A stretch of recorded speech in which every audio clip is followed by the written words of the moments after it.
Fab. We'll just wait a couple of seconds whilst everybody comes in from the waiting room, and then we can get started.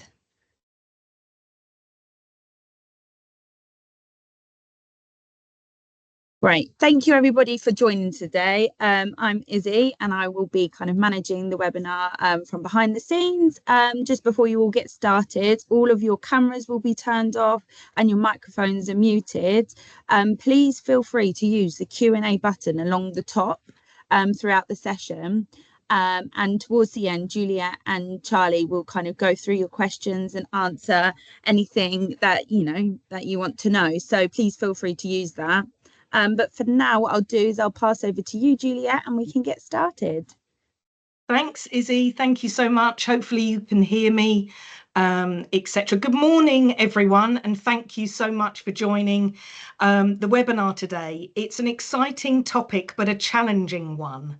So the accidental manager crisis, we'll dive into that, how it's impacting your business, and importantly, how to build better leaders in your organisation. So I'm Juliet Price, and I've been working in HR and employment law for over 30 years.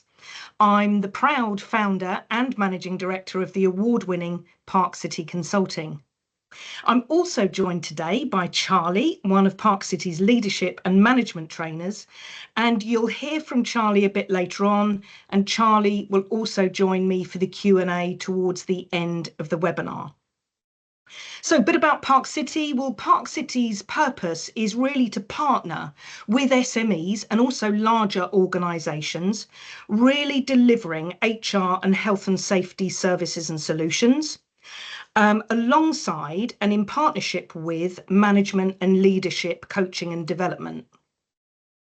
And clients say that we really are the champion for business owners, directors and senior managers, supporting them to manage HR, health and safety, and to develop management and leadership skills and competencies within their business. And what this does is it gives back the control to the business owners. They have the confidence knowing that they've got a happy and healthy work environment where their people really do thrive. And importantly, the business delivers the results that it needs for its shareholders. So we've got a lot to cover today, and so I think we ought to dive straight in to have a look at what's on our agenda and what can you take away from the webinar today. So this is what we're going to be covering. First of all, we're going to understand the accidental manager crisis. We're also going to look at the concept of the inflexible manager and why we've included that concept today. We're going to look at the extent of the crisis. Where's the evidence that it's a crisis? Let's look at that. We're going to understand why this problem persists and what it's costing your businesses. We're going to look at some real life case studies to see what happened, how bad things got, but also the solutions that resolved those problems. And then we're going to look at the next steps. And that's really exciting because at the end, when we look at the next steps, make sure you've got your smartphone at the ready. There'll be some QR codes that you can click on that will give you some really valuable resources for free for those that are here on the webinar, that will help you today and every day in your business, particularly a competency scorecard that you'll find really good. So let's move on then. We've got lots to cover. Let's have a look on the next slide at the accidental manager crisis. Okay. On the next slide, please, Izzy.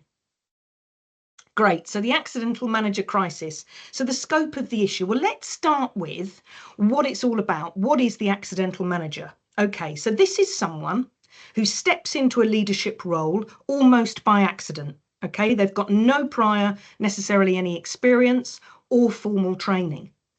And the CMI defines an accidental manager as someone who's been promoted into a management role. This is really due to their technical expertise or their length of service rather than any particular leadership abilities.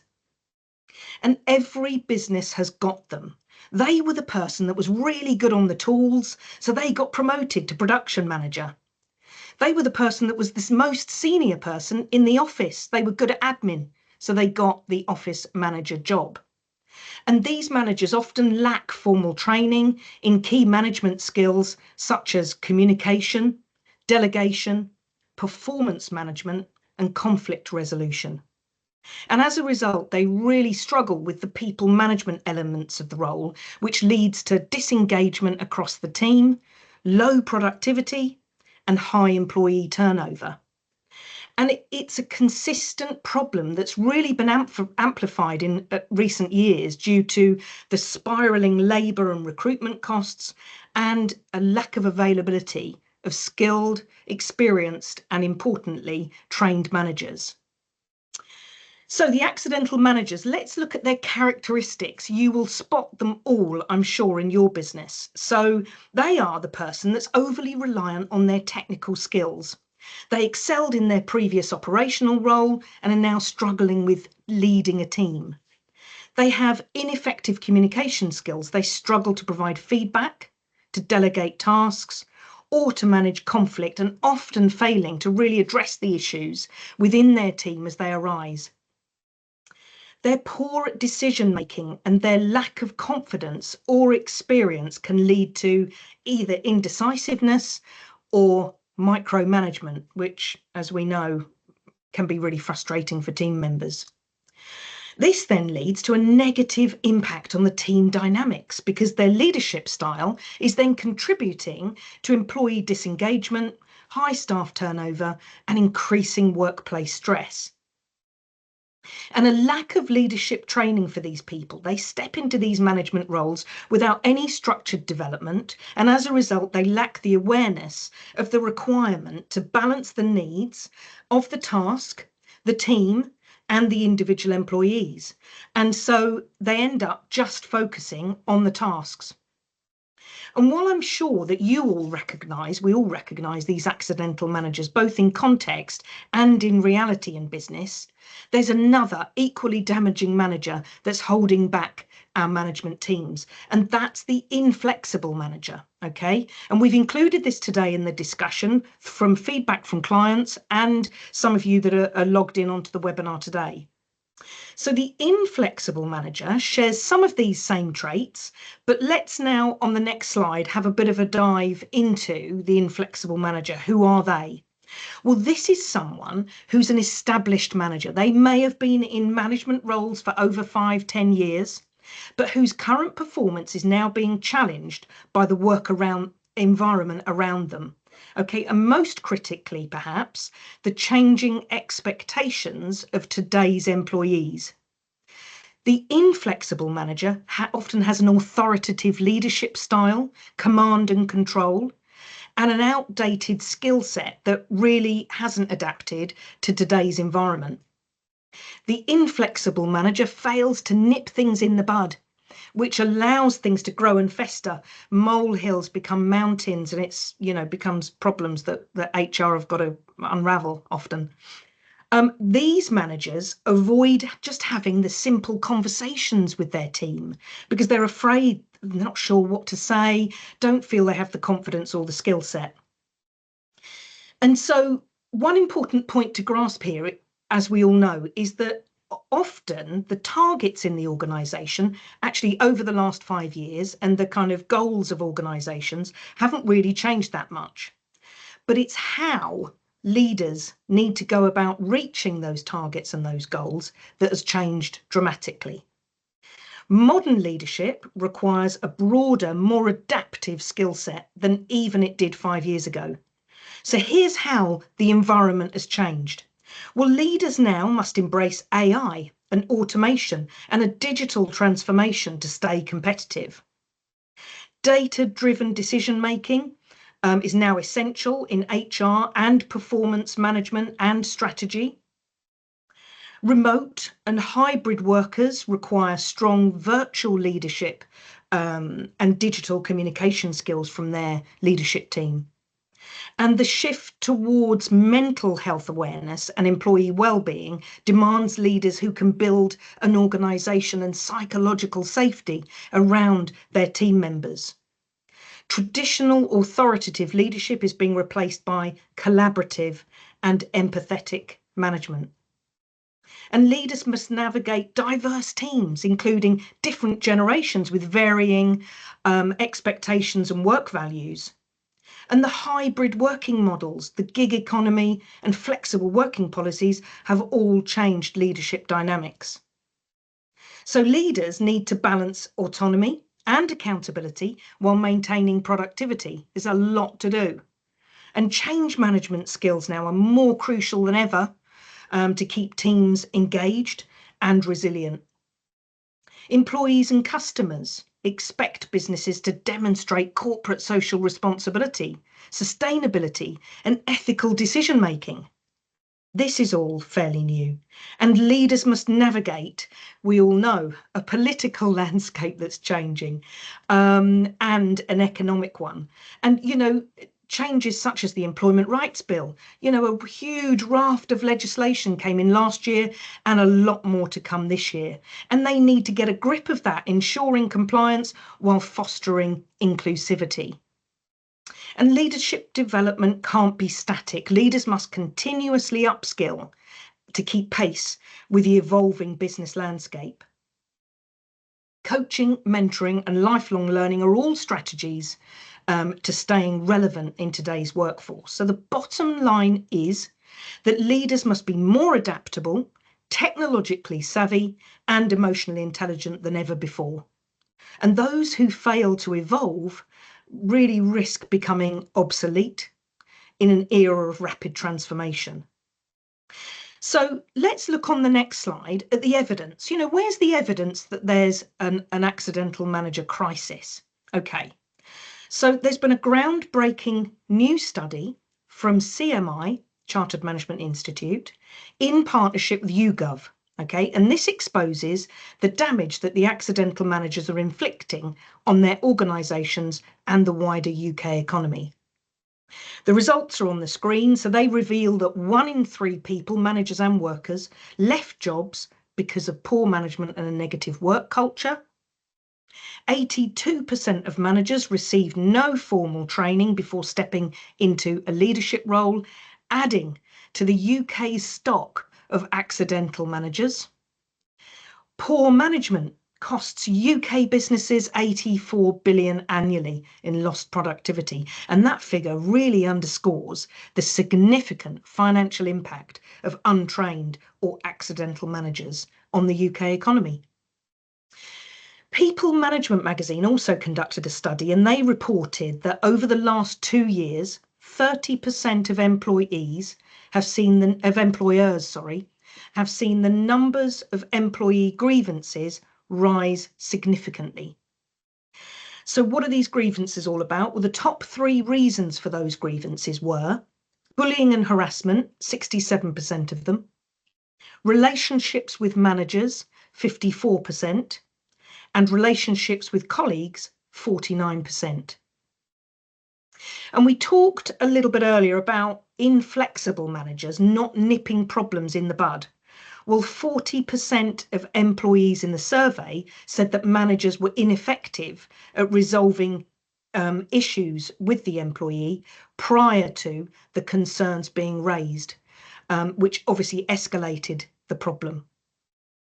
As a result of the survey, the CEO of the CMI describes good management as being an insurance policy against a toxic workplace culture. So getting this right really makes a huge difference. Well, let's look at the difference it's made to some real life clients now. Let's go on to some case studies. Okay, so this first one is an IT technician.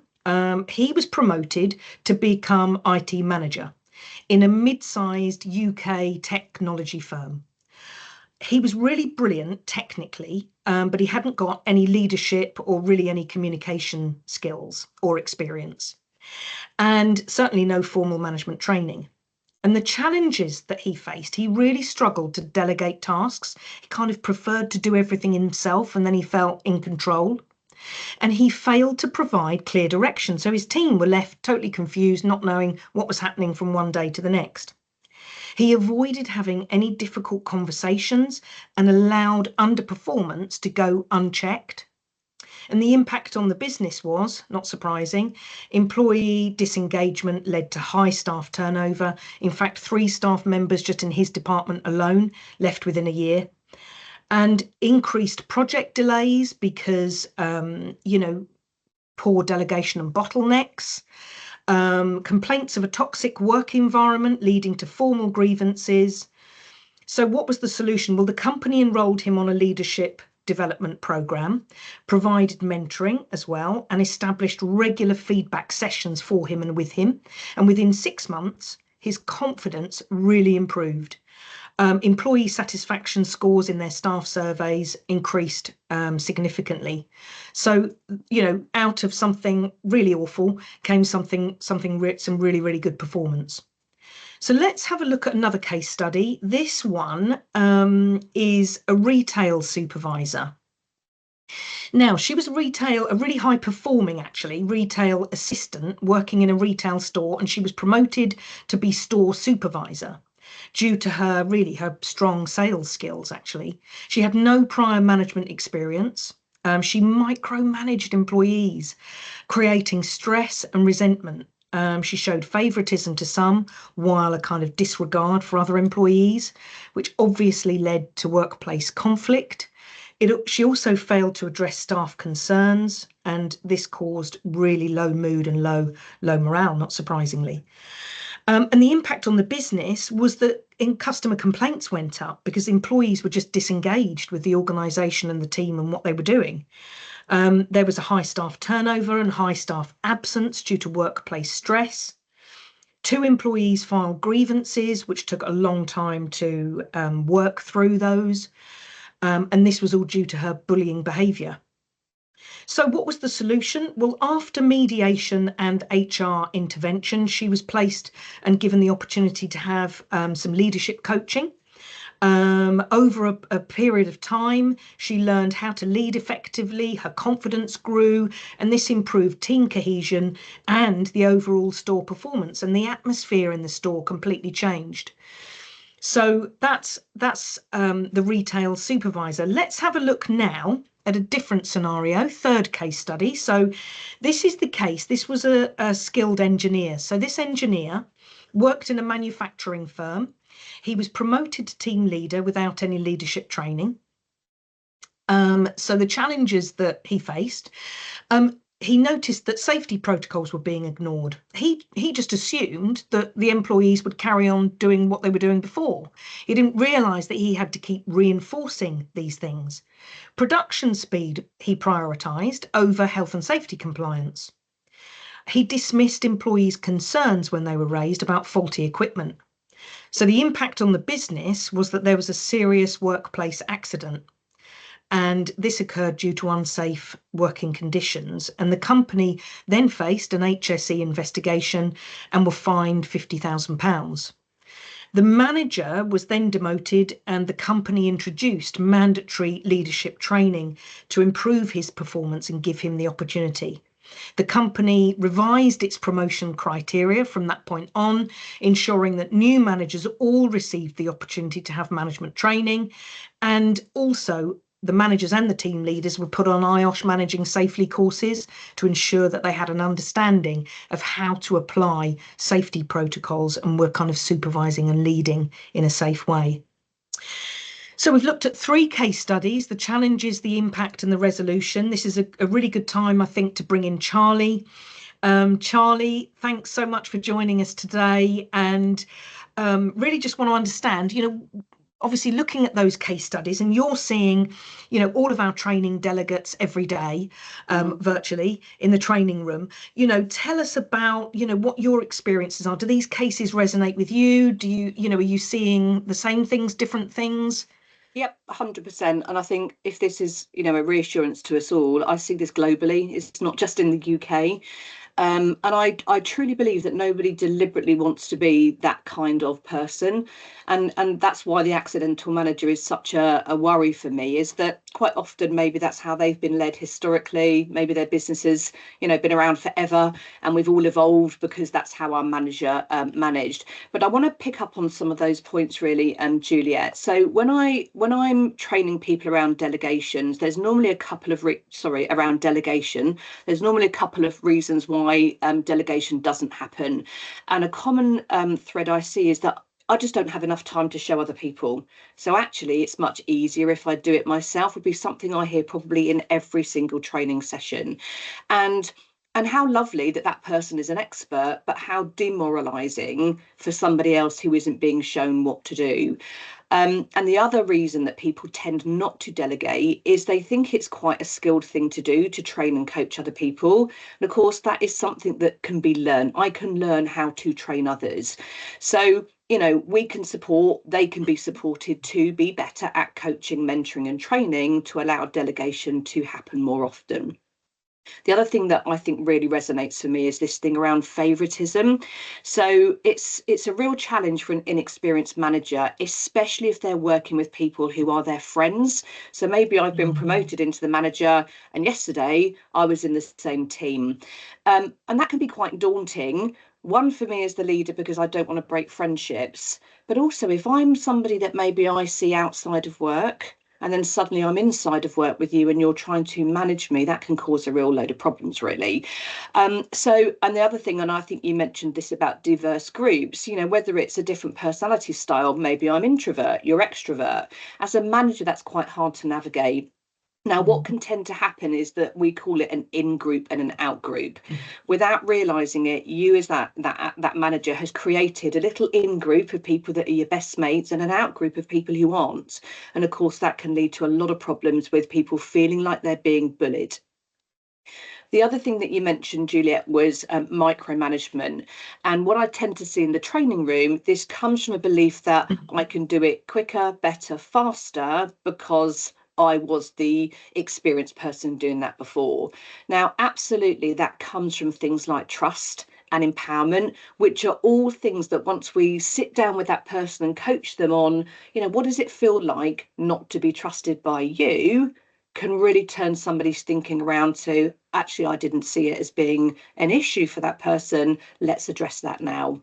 And then the last thing you mentioned there, which I kind of see as being around managing and measuring performance, whether it's overperformance or underperformance, really is, and you mentioned the word assumption there, but, as a new leader where I've been promoted because I'm so good at my job, my assumption is that everybody else is really good at their job and everybody understands the rules of the game. And the reality is that they don't. People don't always understand minimum standards.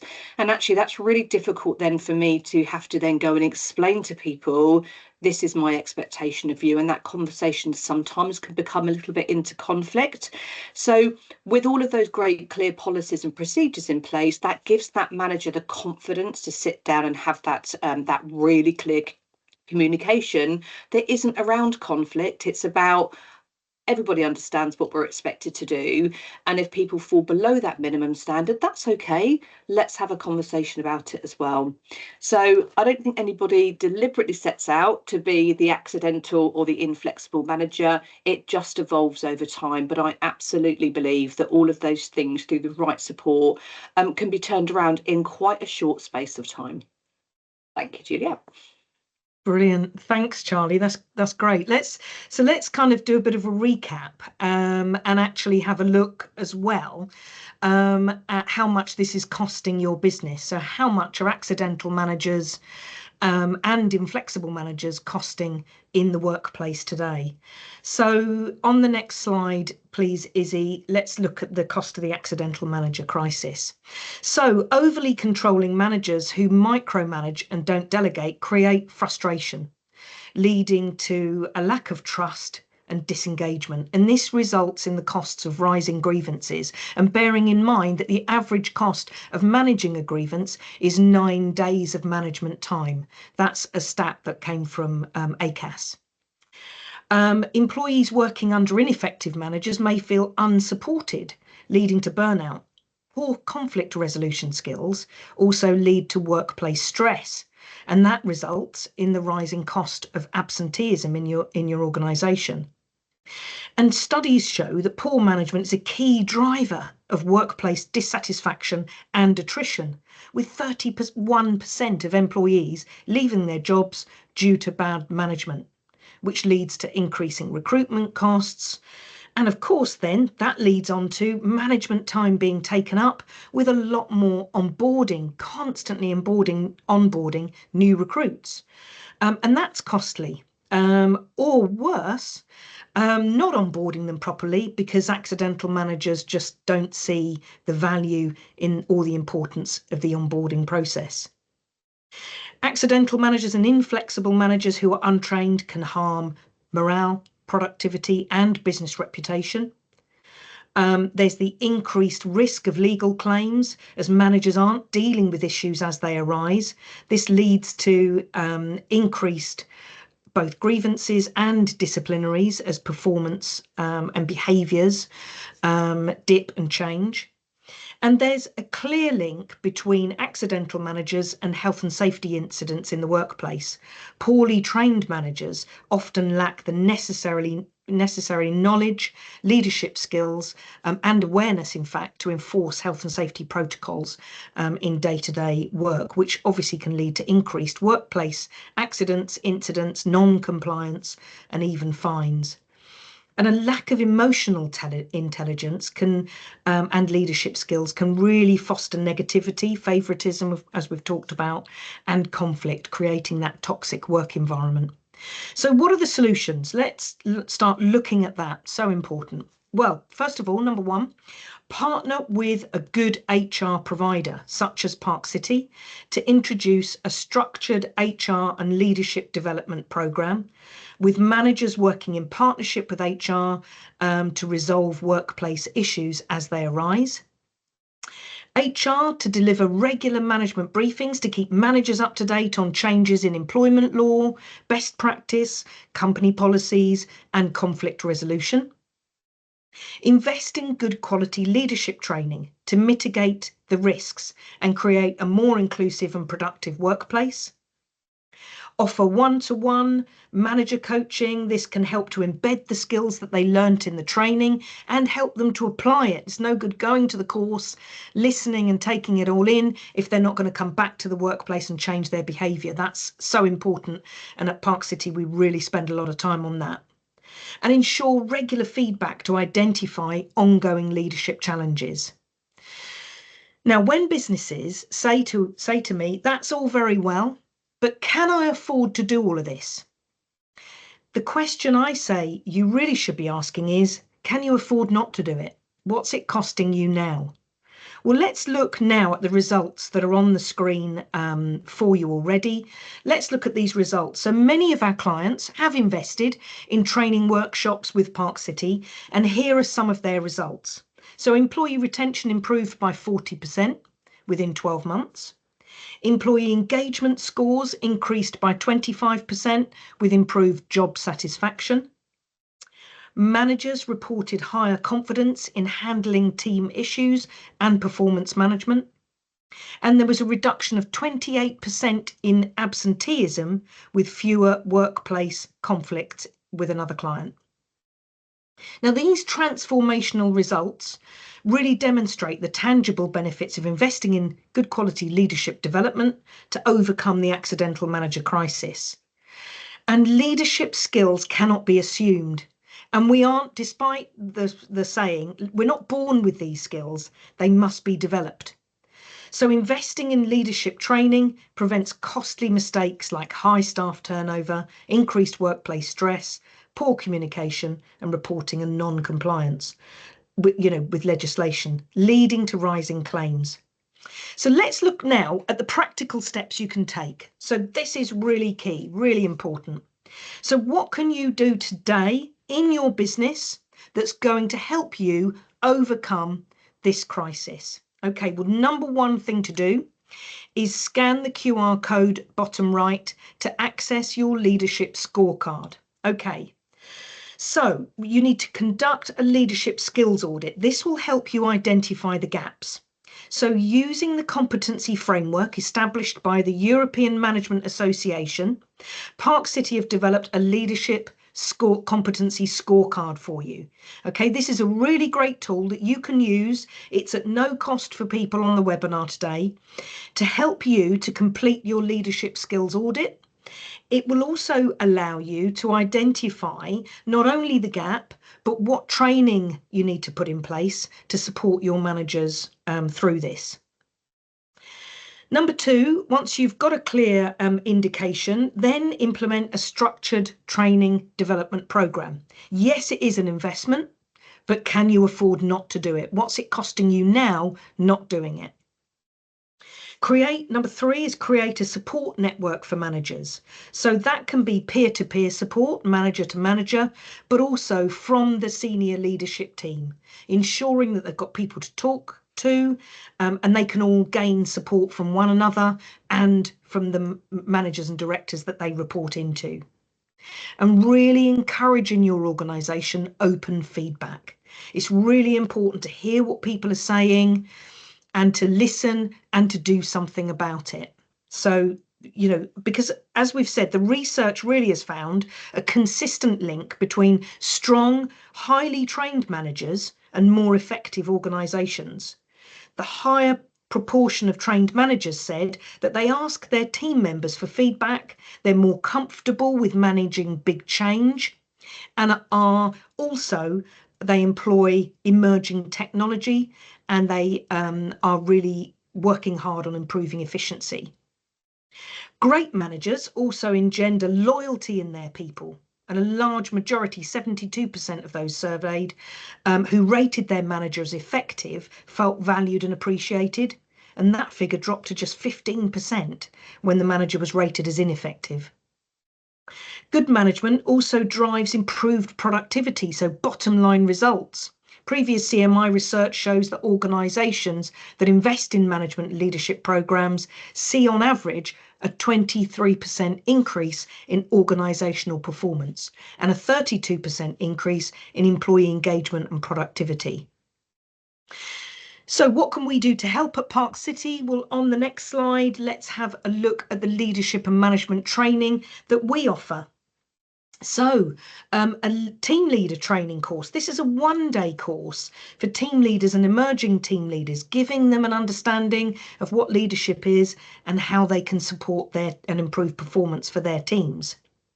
Managing confidence. This is a half day, really an introduction to management for first-time managers, anyone new to all of this.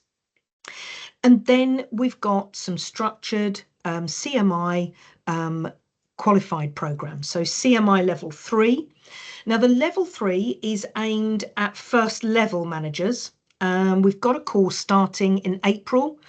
And the good news for our CMI programs, and for those of you here today, if you scan the QR code on the screen, you'll also be entitled to claim a special discount just for people on the that have booked for the webinar. So it's webinar 10 is your special code that you need to use to claim a very worthwhile discount. So you've got the level 3 first line managers. You've also got CMI level 5 that we can provide for you. This is for more senior managers. Okay, we've got a course starting for that in May. And the really flexible thing about CMI programs at Park City is that they're buildable. So you can start off with, you know, an award program. This is one module. You can then move on to a certificate, which is 3 modules, and then you can move on to the diploma, which is 7 modules. The diploma course is the most popular course. And as I mentioned, we have those places are going fast. So do get booked in as soon as you can, and using your webinar 10 as a special offer for you guys today. Now, all of our courses really teach you about core management skills and leadership theories, but most importantly, how to translate them all into everyday work life. So we'll talk about the issues that you're facing and how you can implement the changes in your workplace. Charlie, I'd love to bring you in here. Please tell us more. Thank you. And I know, you mentioned about the investment, and I think, coming on a programme like the ones that we're running through Park City, you've got delegates who are working with people who are going through exactly the same kind of challenges. And I think, if you think back to old-fashioned training, you've got, a teacher at the front of the room, with a whiteboard. It's so far away from that it's impossible to even describe how old training used to be. This is about the trainer or the facilitator, as I suppose we'd better to be called, sitting in that group talking around what's really going on. So common things that I or we try to promote through these programs are around communication. So whether that's communicating one-to-one to an individual or whether it's communicating to the whole team. And part of that is about using the policies and the frameworks that you already have in your business and allowing your, evolving manager to understand that they're there for a reason, and how can we help them to, use them to be an even better manager. It could be something like setting, goals for an individual or goals for a team.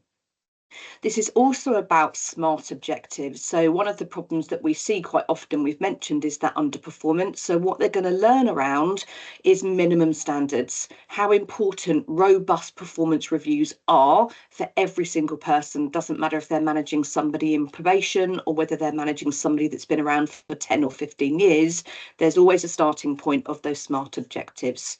We look at things like motivation and values and aligning values to, organisational objectives. And then what do we do if people start to slip away from some of those things? How do we help them to get back on track? Juliet mentioned this earlier, and it's a conversation we have frequently, is about nipping things in the bud. So if you're noticing that someone in the team is starting to go off a little bit, there's a reason why, and having that open communication is going to be key. And these are all of the issues that we talk about. So it's all about using data. It's all about using that kind of intuition as well to know how to take somebody from where they are at the moment to where they need to be. We encourage a lot of sharing of challenges and discussion around solutions. So when they come back to the business, they're able to share that with other people in the team, maybe even their peer group of other leaders. And our job as the facilitator is to make sure that their actions are accountable, that they are coming back to you, putting it into practice and actually making a difference, as I said, ongoing in the business. Coming back with tools, coming back with confidence, and supporting them on whatever their career trajectory looks like in leadership. Thanks, Julia. Amazing. Thanks, Charlie. Okay, well, I think we've got a little bit of time that we can just think about some questions. So we'll open it up to Izzy now to have a look at what questions have been asked. I know some people sent some in advance, and I'm sure some have added to the Q&A while we've been live. So Izzy, over to you for the Q&A, please. Fab, thank you. So if anybody has any questions, please just use the button at the top to send them in. But for now, I've got a question here. And somebody said, what's the most suitable course for one of my managers who's struggling with performance management of their team? Do you have any suggestions for that one, Juliet and Charlie? Yeah, I would have thought the CMI level 3, depending on, their level of management, because level 5 obviously being more strategic. So level 3, I would say, would be a really good program. One of the modules in there is, or all of the modules actually, look at performance, but in particular, there's a couple of modules that look very much at communication, team development, team performance, identifying what are the issues with performance in the team, resetting of expectations as well, really important, and that's covered. Charlie, do you want to add? Yeah, I think you're right, Julia. That particular module is about trying to identify why somebody's underperforming. So rather than, they're not producing X, Y, Z, it's like there's always a reason why somebody isn't. So it's about them trying to take a bit of a step back. nipping it in the bud. What might have happened? Is it an internal thing? Is it an external thing? And then having a conversation around what can we do to support you. And I think, you know, this is one of those leadership traits we now need to see, is this empathy. So rather than, you know, prescribing a solution which isn't fit for purpose, it's about trying to get things from that perspective. So I think the level 3 for sure would be something that would be highly beneficial for that person. Great. And just you know, for everyone's benefit who's on the call now, what's the difference between the award, the certificate, and the diploma, the CMI ones then? I think Juliet hinted at this slightly. It's about how many modules you take and how many assessments really you then do. So in order to get the diploma, if it was level 5, you're looking at 7 modules. If you were doing the award, you might only need 1 module. So actually you might decide that one dealing with performance issues is the module that you want. Well, how great to think that you could still get some kind of certification for doing that. So yeah, it's how long it takes and how in depth the program goes, really. And they can choose, you know, which module out of those ones, can't they? Yeah, I think what's really important is that manager would work with us to look at where has the need come from. So rather than sticking somebody on something that isn't going to add value, it's about us discussing it with them. You know, why do you think they need it? Is this going to give you what you need? And how are we going to help you to measure almost that return on investment? You know, we want to reduce, you know, staff turnover. We want to reduce, you know, underperformance. So yeah, in consultation, 100%. Oh, brilliant. Thank you. And then it says here, can we tailor any of the training to suit your managers? But you've just kind of covered that, really, haven't you there, Charlie? Yeah, definitely. I think what's really important, and you know, this is what we love about working with the CMI as well, is those modules cover everything from, you know, onboarding a new starter right up to, you know, promoting people in your team. So, you know, absolutely, we want to make sure that whoever is picking the right thing for their business. So yeah, very much tailored. And I think, you know, Juliet, one of the things that we are really good at doing is doing kind of bespoke in-company stuff. So if you had a number of people with a common issue, we would be delivering that specifically to your business, because actually that's exactly what you need. It then helps us to tailor our language. It just becomes very specific to your business. Thank you. Great. I think that's all we have time for today anyway. So thank you very much, everybody, for joining. We'll be in touch, you know, with access to the leadership scorecard and a recording for today for you to share it with everybody. So over to you guys. Juliet, have you got anything to add? Thanks, Izzy. Yeah, just to say thank you very much to Izzy for all of the organisation and setup. Thank you, huge thank you to Charlie. Thank you so much for coming and joining today and giving us your valuable knowledge and expertise and input. Really appreciate that. And, you know, to all of you, thank you very much for attending the webinar. Please don't forget to download your leadership scorecard. It's a really useful leadership audit to look at the management and the leadership competencies within your business, and you can use it again and again and again. It'll be a really, really valuable, free of charge resource that you can use in your business today. Thanks for attending. Hope you enjoyed the webinar, and we look forward to seeing you next time. Thank you. Thanks, everyone. Thanks. Cheers, Bye. bye.